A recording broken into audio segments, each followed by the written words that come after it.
Let's preview the conference championship games, the NFL this weekend. I'm going to start with kind of the headlines, jump into some of the numbers, and take a look at some of the betting trends. Then we'll give you the picks and picks against the spread. All right, so here we go. These four teams aren't a heater. This is an unbelievable stretch for these four teams, and it's kind of cool, too. I mean, it's always kind of nice when you get the little underdog, and I always kind of joke about the underdog with the NCAA tournament. It's like everybody loves it until your Final Four. You're like, I don't want to watch that team play. And this is what we have right now. The past 10 weeks, these four teams have combined for a 34-3 record. San Francisco's 12 straight. Philadelphia 7-0 with Hurts as the starter. Kansas City 11-1 with that one loss at Cincinnati. And Cincinnati, since the 0-2 start, 14-2 with 10 straight as well. All right. This is the Niners' third NFC championship game in 4 years. And when you consider the quarterbacks, like, I just don't want to hear it. Even if they lose this weekend, I don't want to hear anything negative about Shanahan. I mean, he's going to get fired eventually because that's just what happens in this job for the most part, except for the rarest of exceptions. But I don't want to hear like, is he really that dude? They'd be like, this is insane what this team has put together. And it's almost like we've lost track of how hot all of these teams have been. Certainly not you for the fan bases that are on it. But I think there's even times with San Francisco where I've been like, wait, how long has it been since they've lost a football game? Kansas City on the other side hosting their fifth straight AFC title game, which also feels like, oh, yeah, that's right. Because the first time I had read that, I'm going through it. I'm like, yeah, that's true. Mahomes is basically turning into 20 teens LeBron. So we start with the NFC game, Niners at Philadelphia. The 49ers have gone 27 straight games without allowing a rusher over 70 yards. Now, going back to week 2 of 2021, Hurts had 82 yards on the ground against the Niners. I don't really think that means anything. It was a completely different Hurts then. I think a different offensive system.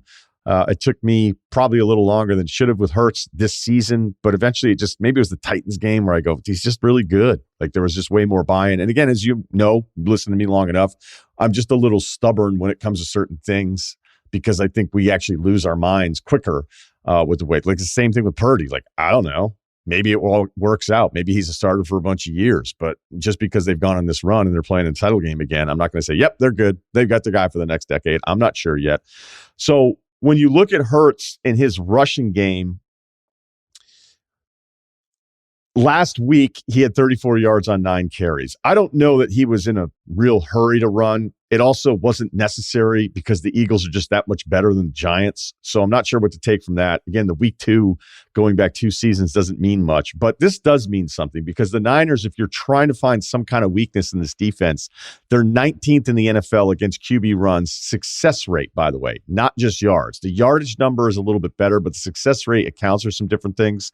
Hurts did say this week that he's not 100%, which I think is a little surprising because when I think of Hurts, he's like the anti-Big Ben. Like Roethlisberger, I think one point, like there's been multiple medical diagnoses where he self-diagnosed something. I think he said one time, like on a sideline report, he's like, yeah, I had 104 fever today. What's up? All right, third down. Let's go.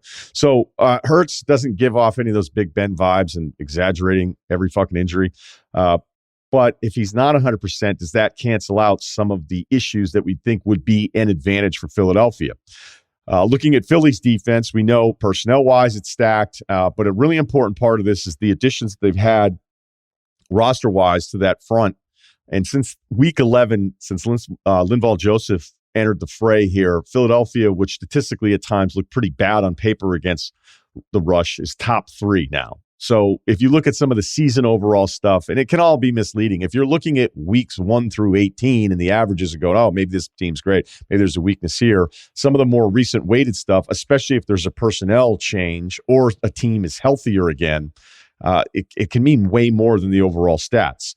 Another number that we brought up last week for San Francisco was that Purdy, since taking over, San Francisco had given him 22 drives in plus territory, which was so far and ahead of number 2 Jacksonville. I think it was 9 more possessions there. However, there's also a number that tells you Purdy's doing really good since he's taken over on the longer drives. Any drive for San Francisco starting 70 or more yards away, right? So 30 or back. San Francisco is actually number 1 in the NFL in points per possession on these drives at 2.67.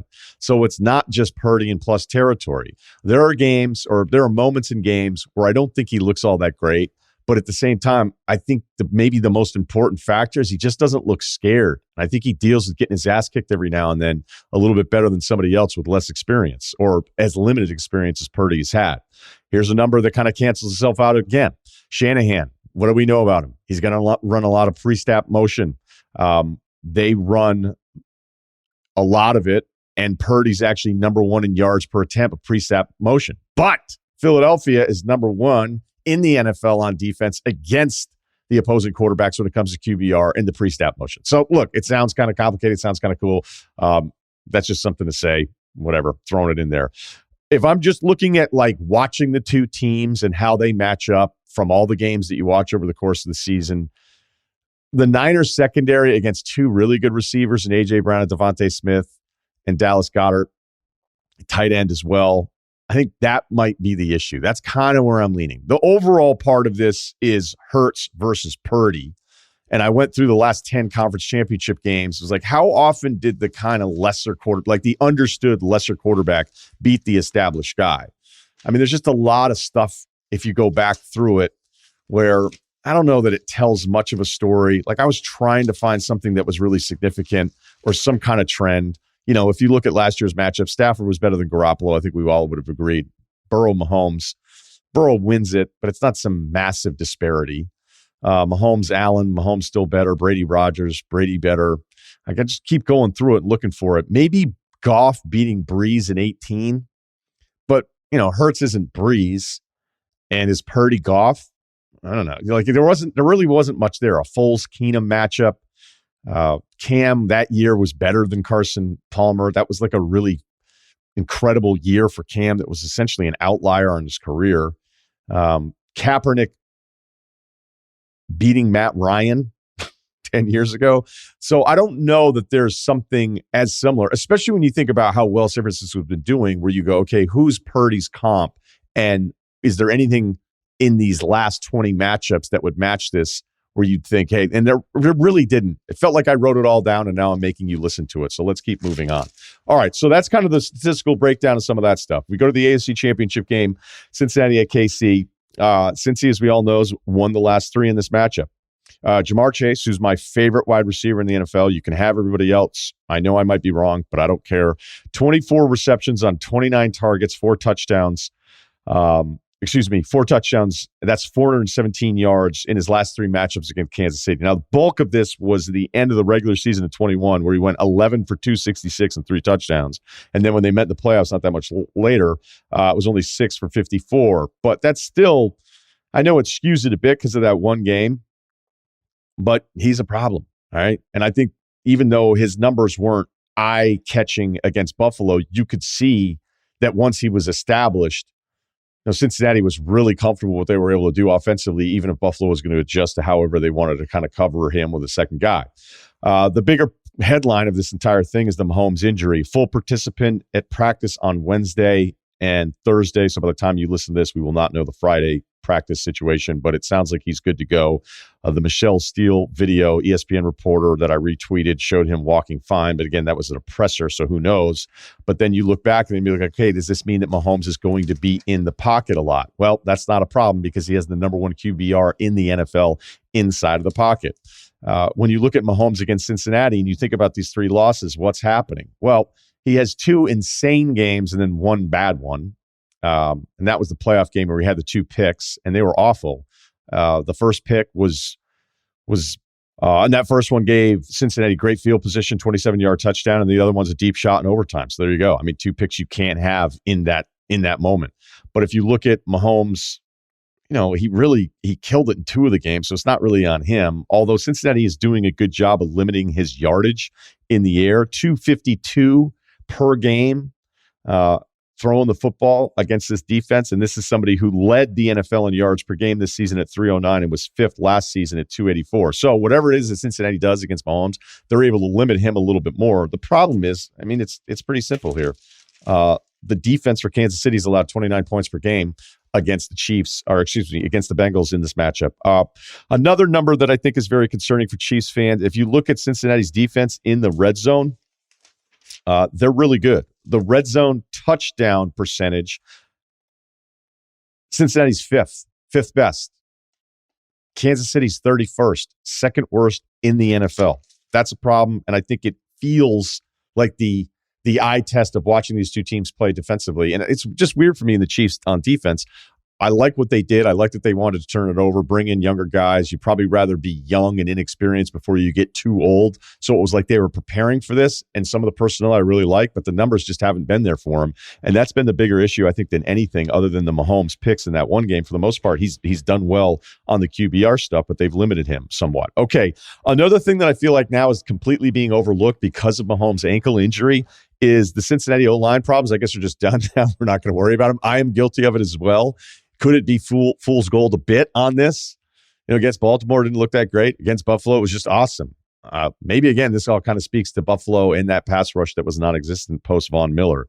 So I don't know if that is going to be a problem for this one. We know that Spagnuolo, whenever he gets into trouble, whenever he thinks he needs something, he's going to send pressure. The problem is I think Burrow handles it as well as anybody out there, whether it's a number that backs it up or just his composure throughout all of it. And he was 7-9 on third downs in their last matchup. So the O-line part of it, we could all be now overlooking after obsessing about it just a week ago. All right, let's talk betting trends, and then we'll give you the picks. Let's look at the refs. In the NFC Championship game, this stuff is pretty interesting here. You guys want crew chief names? It's probably going to get you excited, right? All right. In the NFC, John Hussey, his third fewest flags for his crew in 2022. All right. And this is a Niners team that was second highest in holding, offensive holding, and Philadelphia was the third most. All right. So those are the number 2 and 3 teams called for holding, and they're going in with a crew that doesn't throw the flag. Only 2 crews threw less flags than John Hussey's. Now, on the AFC side of it, we get a little Ron Torbert, so let's get going. 12 flags per game, that's the 5th fewest. So both of these games have crews that don't like to throw the flag, which I think is what we all want. Tim Hasselbeck, who's really good and joined us earlier this week, said from what he could see over the course of the playoffs, it felt a lot like the refs were letting them play all over the place. There's another number that would back that up somewhat. Specifically, when I think about the secondary for the Niners against the Eagles, if they let them play, then maybe that diminishes an advantage that I think that the Eagles clearly have personnel-wise, because Torbert's crew threw 33 total flags for defensive pass interference, illegal contact, and defensive holding. That's the third lowest. All right, so let's keep this moving here. Kansas City is 7-11 against the spread this season. 11 losses are the most by a team entering the conference championship game in the Super Bowl era. Last betting trend that we have for you. Playoff dogs right now, 6-4 against the spread, so not much there. The under was 4-0 last week. So you wonder if the lack of flags being thrown in general, and with 2 crews like that, if the unders are in play. And if maybe there's just some kind of correction with Cincinnati and Kansas City, which I think was it was at 48 this morning on FanDuel, something to play there. All right. So the unders are 4-0 last week, but the totals are 5-5 in the playoffs so far. So not much there. Here are the picks. Give me Philadelphia -2.5. Even though my gut is going with San Francisco and this run, I can't take Purdy on the road at Philadelphia. But if Hurts is not 100% and not taking advantage of where the Niners lack and some of that defensive stuff holding up against QB runs, then this game, we're going to see it pretty quickly, right? Unless we get some of those runs where it's like, I don't care, Super Bowl appearances on the line. But Purdy on the road against Hurts in Philadelphia, the brain tells me just don't make this complicated. Philadelphia -2.5, and give me Cincinnati +1.5 on the road in Kansas City to do it one more time.